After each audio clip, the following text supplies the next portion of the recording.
na bom. Evento novo para mim e ito pa yun bom. Prome paz, lá vai bom. Eta diz já hopi yang, pero ito vai bom. O primeiro passo da luz 7:21 se entra por mim um passo que o da 7:5, 7:6. Você mirando de carreira que para melhorar o tempo? Sim, sim, seguro. Esse aí tá, já, não tem beduling, pero sim, nós podemos melhorar seguro. Ito vai hopi mais meu, kasi. Bossa, ito algo que sempre me gusta.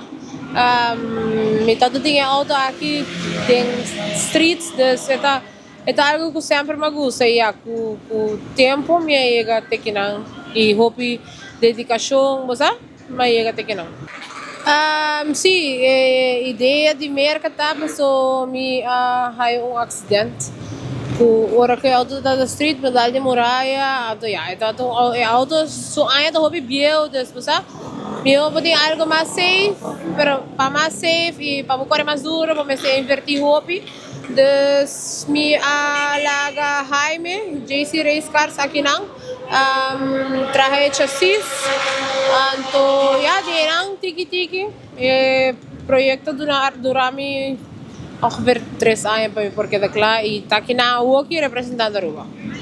Ou wat para carreira aqui, bolo ko auto em que tem 6 segundos?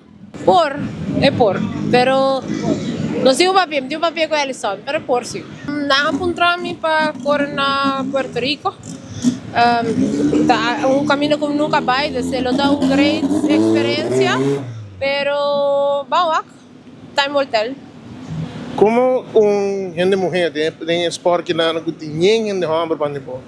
Você sentir por mané, você tem que fazer mais para competir com Não. Absolutamente não.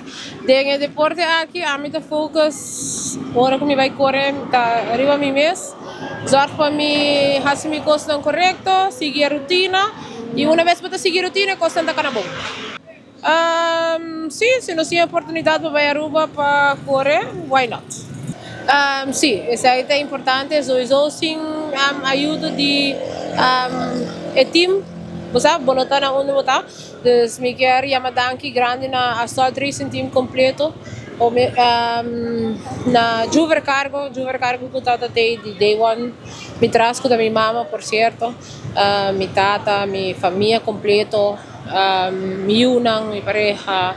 E aqui na América nós temos Kings Performance está provide nos com tour cost para nós estar ready para tour carreira com nós bini. Kings Performance está provide maioria cost.